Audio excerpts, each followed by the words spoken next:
And we are back. America's number one. Hip hop and talk all radio, all politics are local. About I is here, gonna sit in your you just heard a few minutes ago, taking it to the wall with our host with the most, Ed Riley, pinch hitting for our regular participants in the vote segment. Brother Minnie's got his hands full with our young and Conrad and Tamika elsewhere involved. So daughter came in and they both just knocked it out of the park on the question of just what our interests when we're talking about the vote. But today is a loaded day. February, let's try and figure out how we're going to set this up. So-called Valentine's Day. If you are looking for your average commercial chocolate in the face and roses are red and labor being exploited in Africa and Latin America kind of Valentine's Day, you're in the wrong place.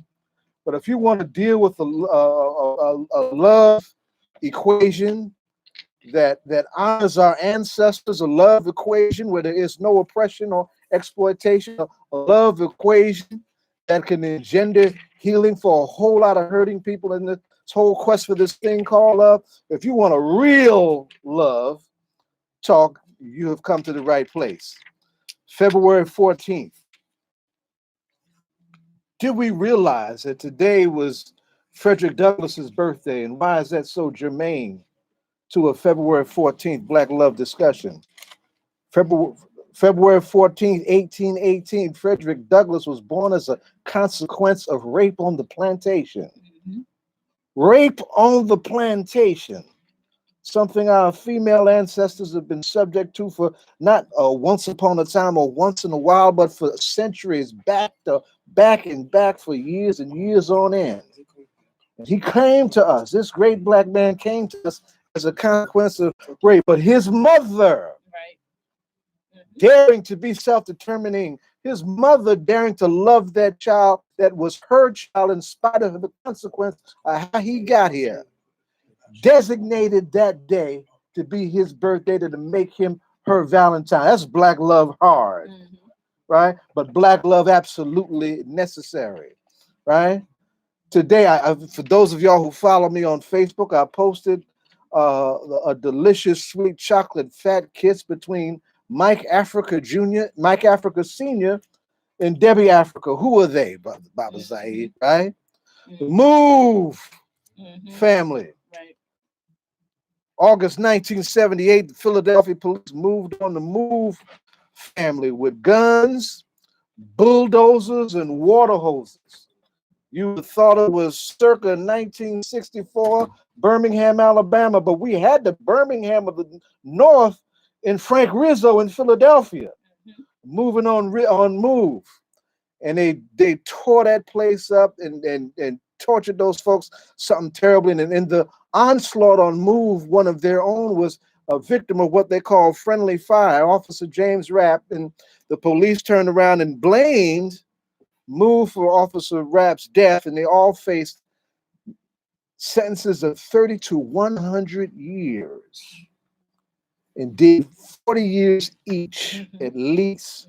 And the last Move prisoner was Chucky Africa, was just released a few weeks ago. But before they were captured, Debbie and Mike were just getting ready to start a family. Debbie was pregnant, right?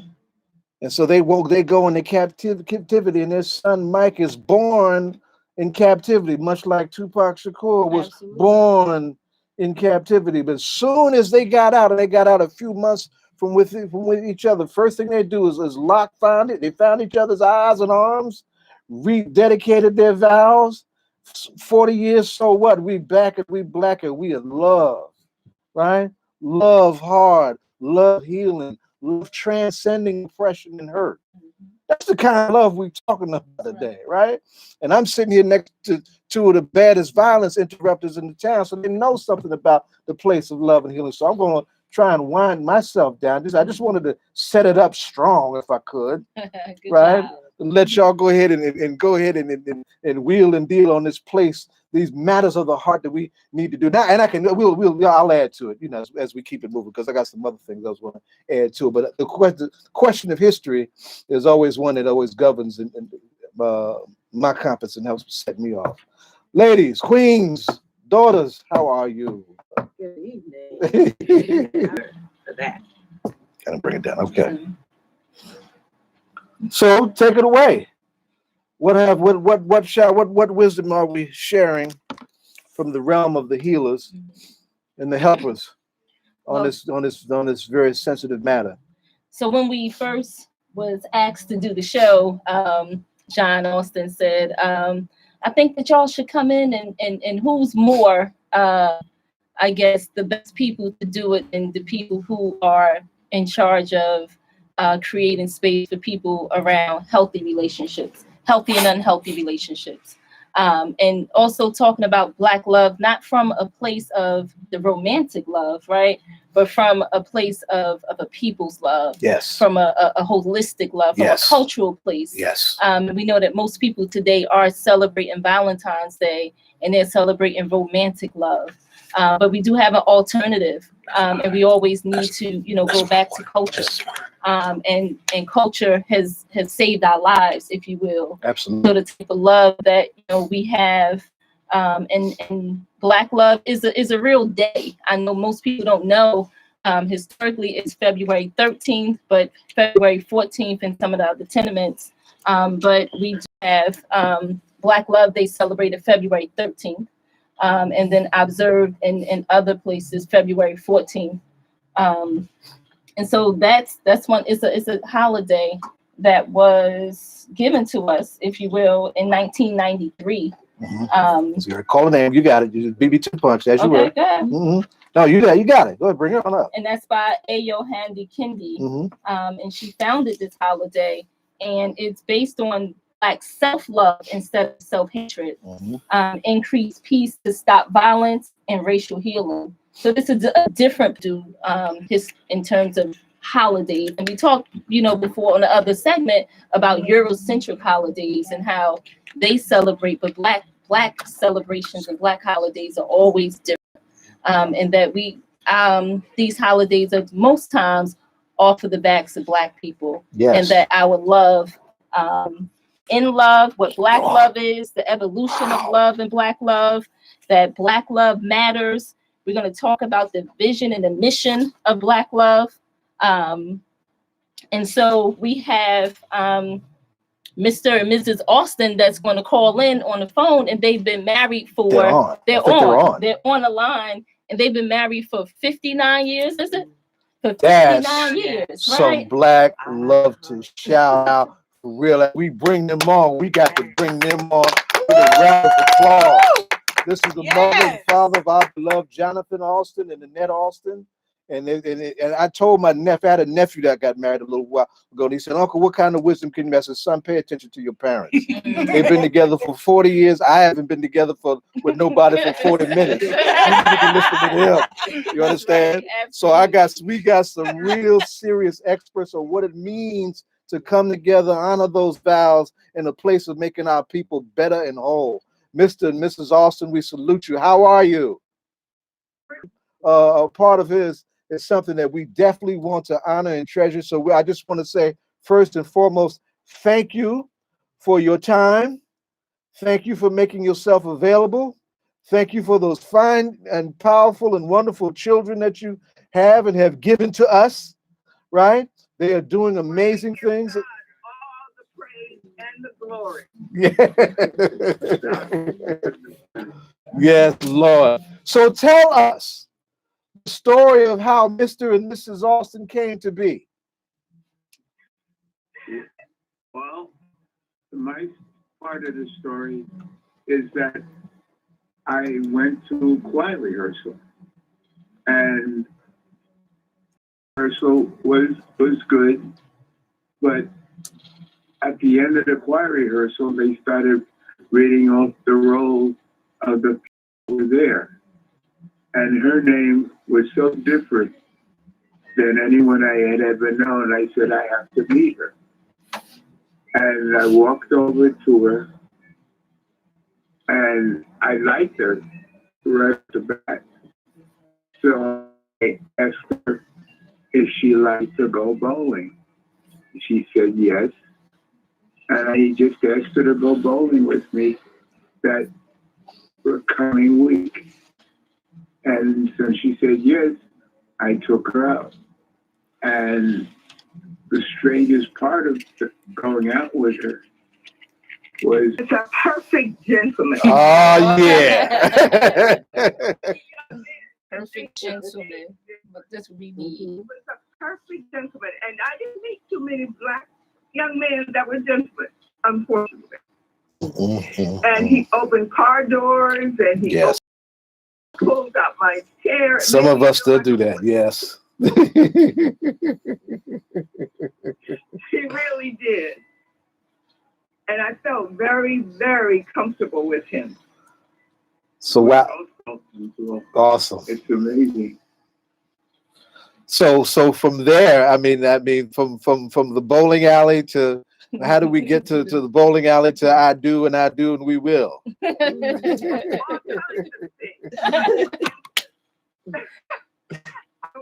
I'm a nurse, and of course, I sometimes had to work 3:30 to 12 or 7 to 3:30, but most of the time I worked days. And he would call me at the time he thought I was off from work and say, "Where do you want to go today?" And sometimes we just went for walks along the East River, because I lived in an apartment in a nurse's residence on the Lower East Side. Lower Side Of Manhattan. And he would come down and we'd just go walking along the East River and just talking. We did a lot of talking to get to know each other, which is good. Because we talked about games, we talked about what we wanted out of life, we talked about just about everything. And it was easy to talk to her.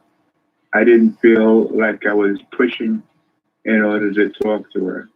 It was just very easy. And he enjoyed showing me Manhattan and New York City. Because I'm from Benton Harbor, Michigan, which is a little town. Yeah. Wow. It was fun showing around Manhattan and the Bronx. That was a fascinating time in the city too. Going back those years, that was a fascinating time in the city back then too. A lot of things were changing. The arts were abuzz. The movement was just getting ready to get underway, and there was a lot of cross-cultural stuff happening that was exciting. That was an exciting time to be in New York City. It was very much so. So, how long would you say that y'all dated before getting married? How long did you date? The courtship. Was it courtship? Yes, that's a word. I went out with her in January. It was our first date, bowling. And April, I was sort of stuck on her. By June, I asked her to marry me. Wow. And July, August, September, October, November, December, we got married. So within 11 months, you guys are married? Yes. Wow. Yes. In less than about a year. Yeah. From the time we met. So did you know, obviously you knew, but every day that continued to go by, you guys spent more time with each other, that just solidified it even more. And for you, Mrs. Alston, was there anything, I know you talked about feeling safe and him being chivalrous and spontaneous and really complimenting you, but was there anything else that really stuck out and resonated with you that made you say, okay, you know what? I think I'm going to give this man a real chance. Because I really felt that he loved me. Mm-hmm.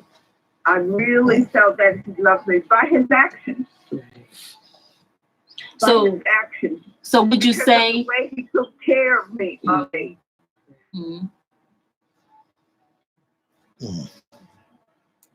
Because they say action speaks louder than words. Yes, ma'am. It really does. So you can tell when somebody really cares about you by their actions and the way they treat you when you're with them. And it was actually the same for me. I could feel something in her that just made her stand out. That's really. And he was different from anyone that I had ever dated. That was weird. Interesting. That's a good thing. Oh man. So would you say that you loved each other, were in love? Do we go with this love at first sight kind of thing, our kind of fairy tale? What would you say the difference was in terms of knowing if you loved him versus being in love, and vice versa, and being in love with each other versus just love? By June, June 1st, we broke up. Oh. But it didn't last, obviously. Look, she quit you. And I was also dating somebody else. Oh, okay. So we can. So it was in complicated land. So I was in New York City for the first time, and I joined this church up in Harlem, and young men were asking me out, and yes, I started dating Dom, but I said, and then he wanted to go study, but I had brothers, and having brothers, what steady meant to me was the young lady sits at home while he goes out and gets all with Jane and Joseph and whoever else. And she sits at home waiting for the phone to ring because I saw my brothers do this. So I decided early on that I was not going to be that kind of party. Sitting at home by the phone waiting for a young man to call me. So I told my boyfriend then, when he wanted to go steady, that I didn't believe in going steady. Because if I decided I wanted to go out with somebody else, I was a free agent until we decided to get married. Okay. And if not, well, he go his way and I'll go my way. And I told him, you see, if you saw me downtown Manhattan with a... And one of the other things that I didn't say to her, but was a lesson I had learned from books I had read, that you leave a woman in the same condition as you found her. Wow. She should be just as free to get married without any regrets, no children, no nothing that's going to mess her up. And that's the way I treated her.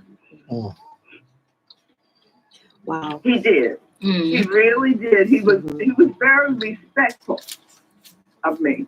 And would you say that's what made you decide that he was the one, because of those very things, and just have your autonomy and continuing with your career? And it sounds like he was really gentle and just very loving, because you could actually even hear it now, even in his voice as he's speaking. It's incredible. And so I can only imagine again the courtship and how that was. And so again, would you say that it was those characteristics and qualities that really pushed the needle towards him more? Yes. Okay. Yes. He had the qualities. He had the qualities that I was looking for in a young man, and I just had to. What year was that you met and decided to go steady? What year was that? 1960. 1960. Those were the good times. Those were the good times. Well, yeah, but listen, that's my stuff coming into the world, right? Because to the 2000s is crazy as all get out. I would say it's something else, but I know y'all go to church on Sunday and we on the radio. It has been a big part of our life. Okay. That's another important faith. Thing. Yes. Is that you start out on the same basis with your religious beliefs, because then you have a common meeting ground, because nobody's perfect, and you're going to have your ups and your downs, and you're going to fall out, and you're going to get mad at each other and all the rest of it. But if you have a common meeting ground, and I mean by that, your faith in God. Yes, ma'am. Right. You have something to hang on to. And it makes a big, big difference. But we even fall out in today's world. About we have what? disagreements. But we have what they call an abiding love for one another. It's not a joke. We don't play with our love. Our love is there, and it's real. So, Mr. Austin, just want to circle back, if I may. I know that there were other men pursuing your beautiful wife. Did that deter you? Obviously, it didn't deter you, but did it? Okay. Right on, Mr. Austin. Right. Don't waste no time. Don't blow it. Right.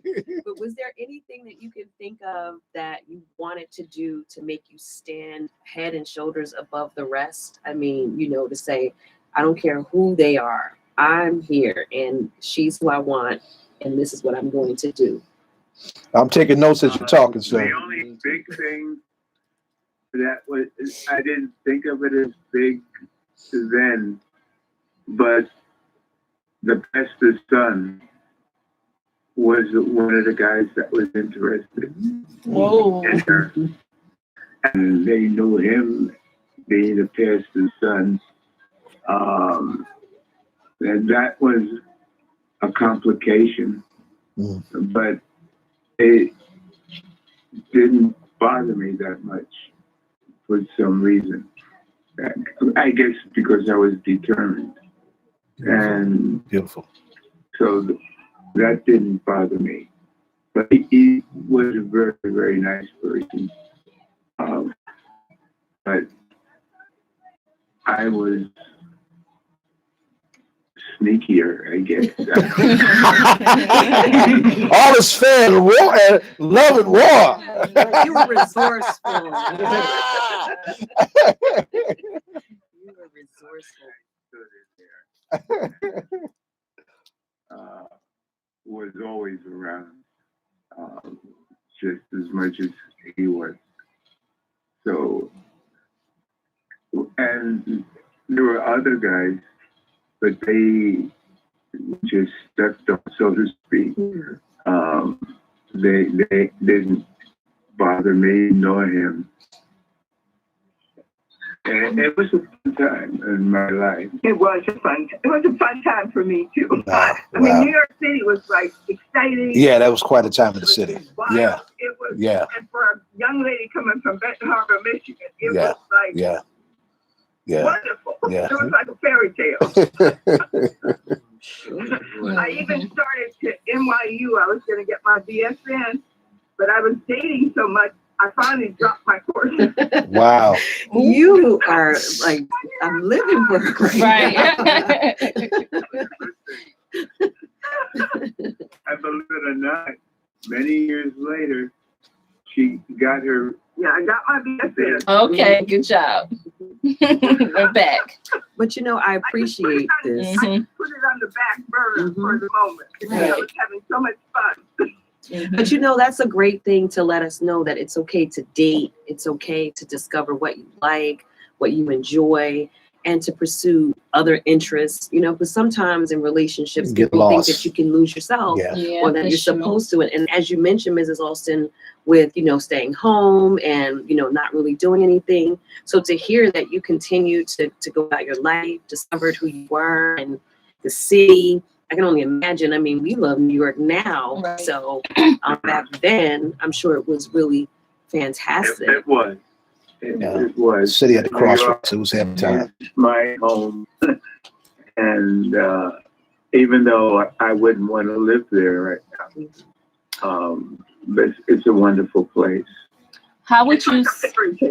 And that's awesome, and I'm glad that you say that because as Black women, right, we don't get to have fairy tales a lot of times, and we see y'all heard that, I set this discussion. It's rough. We see that other people get to have a Prince Charming and someone to come and save the day and have in love feelings and all of those things, and to hear for you that was a possibility. To hear that you were able to have some imagination around love is a beautiful thing.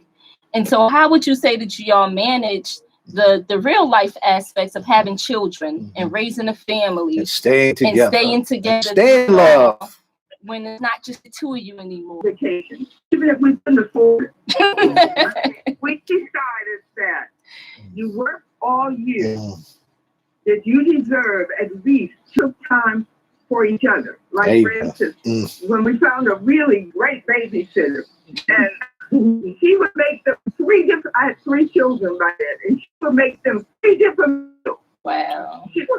If they said one say they wanted chicken, the other one may want fish, she would make all of them 3 different meals. She spoiled them, and it got to the point where the kids would say, "Mom, when are you and Daddy going on the weekend again?"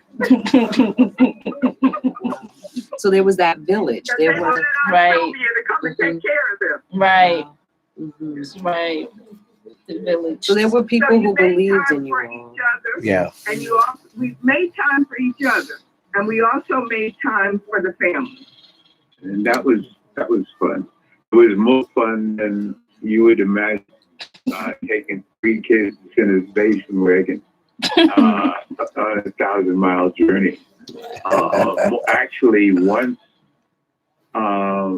year, we took all 3 of them out and we bought a camper, a pop-up camper, and pulled that along from New Jersey all the way to Los Angeles, California. Wow. And stopped at the camping areas. We saw our first jackrabbit. In fact, we got up one morning in this campsite and we looked out the camper, and there were these big things. Has discovered yes.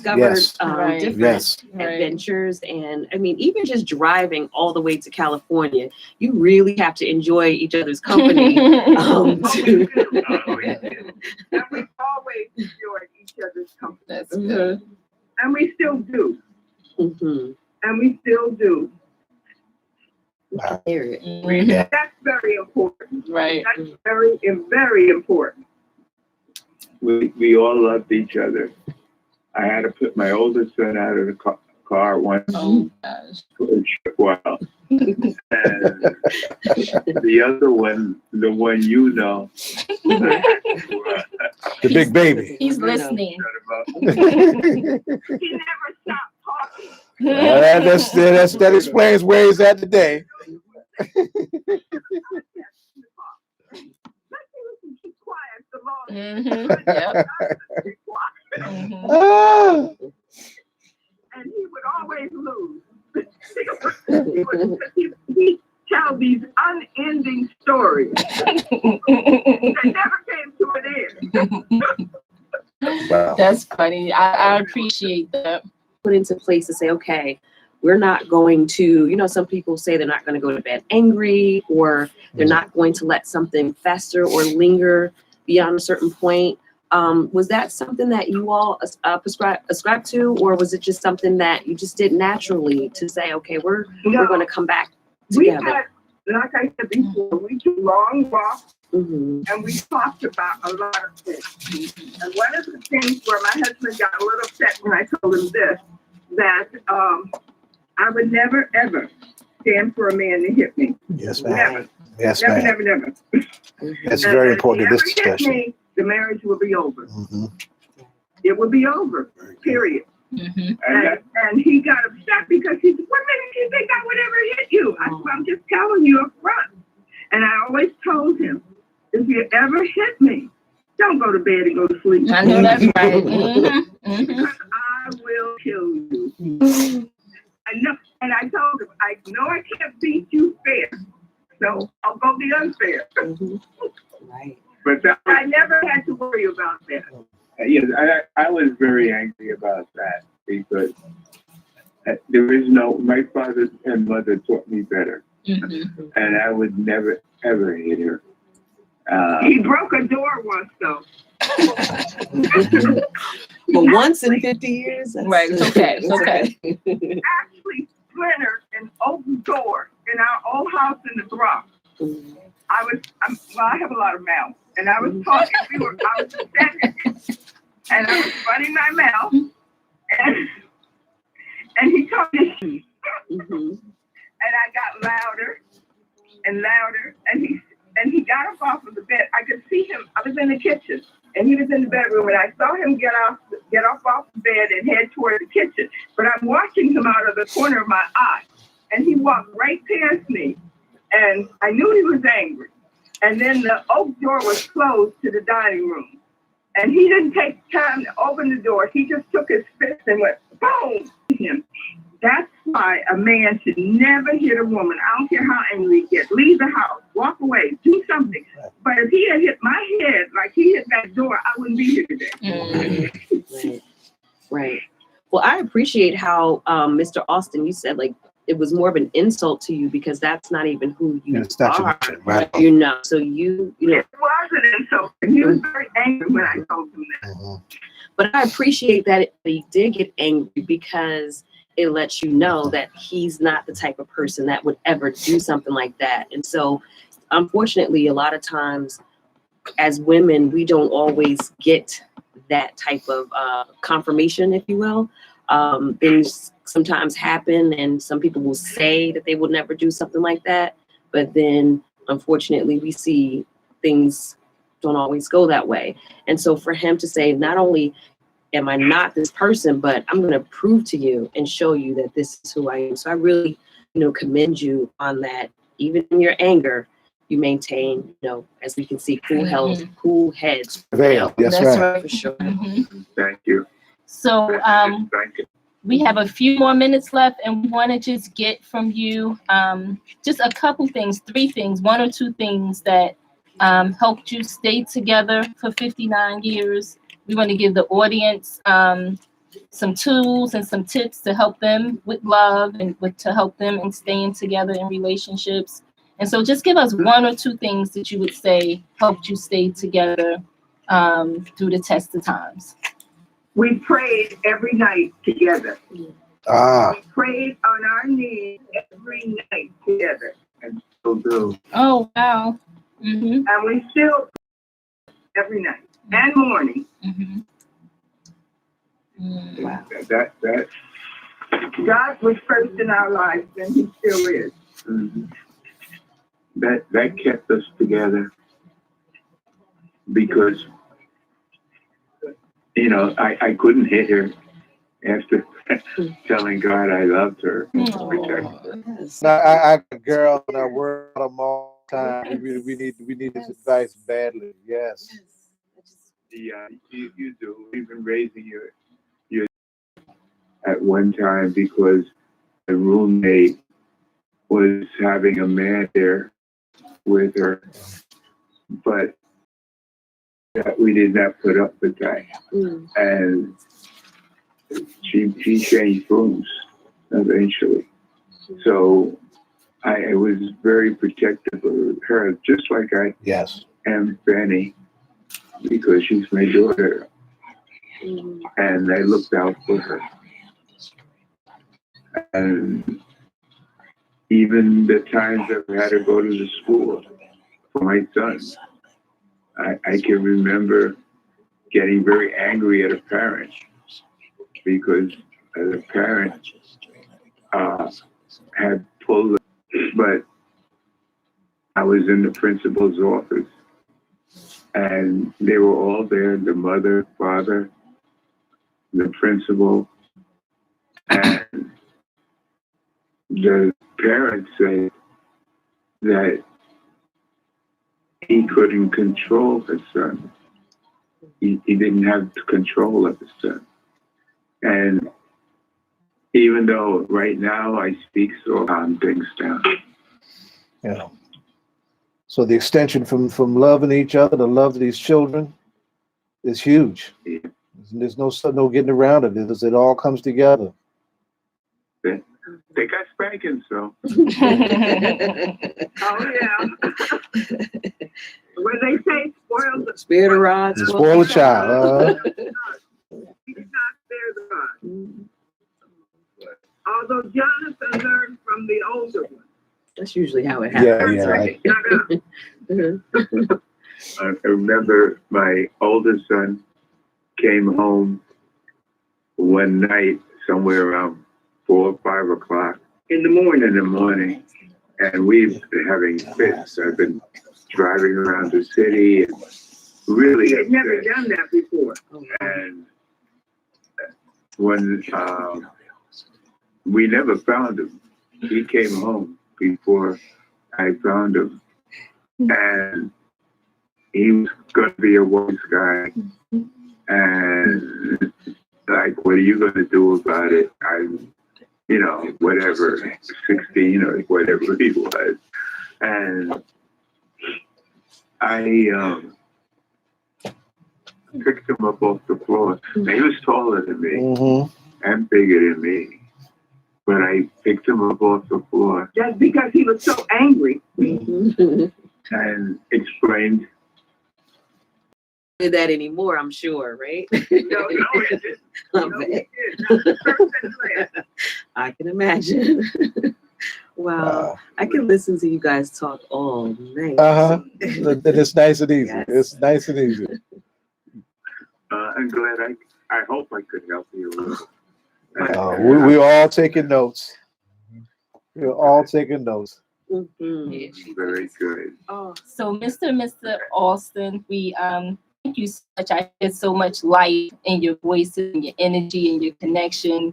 It's probably as if it was in 60 in day one.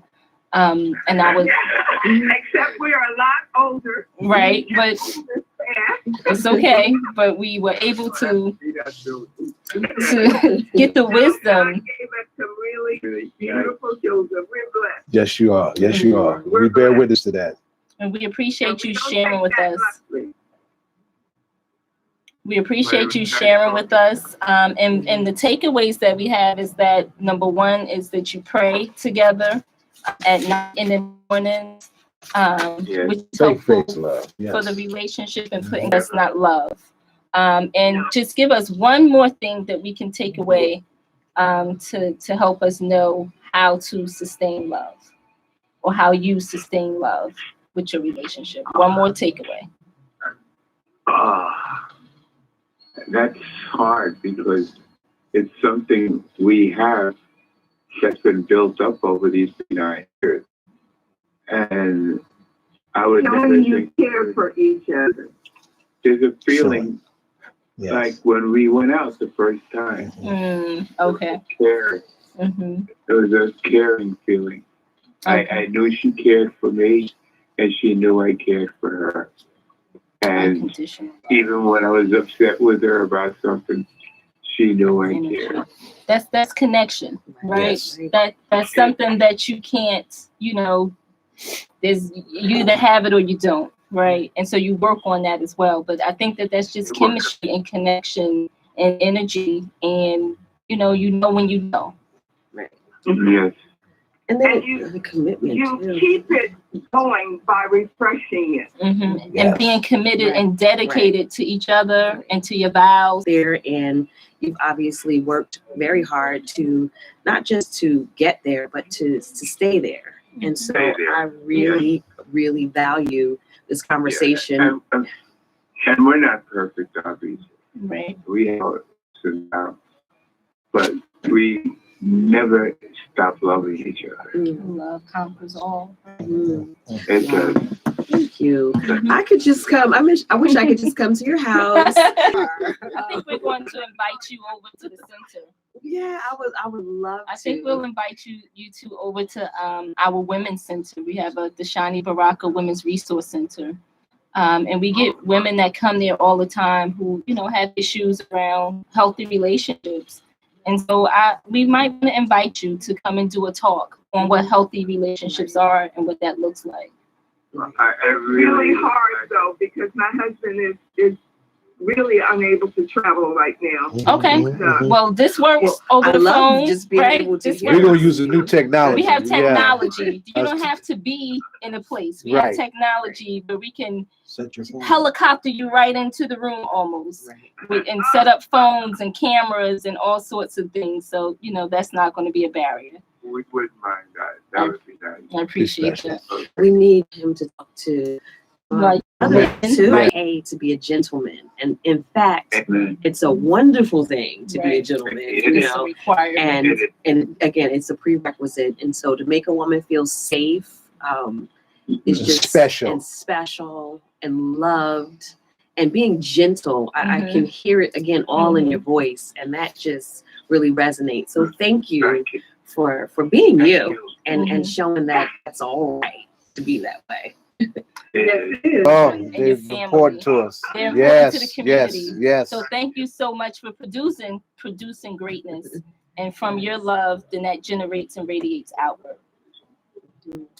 Thank you. Thank you. Thank you. And this, Have a God one. bless you. Thank God you bless so you, ma'am, much. sir. Thank And you all sound so very nice. Oh, you would love these daughters, Mr. Austin. These are wonderful, wonderful ladies. Yeah, thank you. Just take a They're in break. Georgia now. Yeah, they're in Georgia. They're in Georgia. So we gotta, you know, what an incredible segment. Shout out to Jonathan for making that happen, right? And whoever came up with the idea, double shout out. You know, I hope everybody was taking notes. I was. Sure. You know, I figured out some things I had been doing right, and I'm still trying to figure out the things I'm doing wrong. Right. You know, I got somebody trying to get somebody else to listen so she can help me figure it out too. You know, it was special. Love matters. Absolutely. And we were in full gear talking about to Mr. and Mrs. Austin, a 59-year healthy, full-blown, full-grown, old school, traditional to modern connection, affection that we all need to be taking notes from. Everybody, let's give them a round of applause as we do in our old school way. Right on. All right, so we're going to wrap up and get ready for our next segment. Jay Rao, are you ready to ride, sir? Yes, sir. All right, let's ride. You're listening to All Politics, our local America's number one hip hop and talk radio. Stay tuned.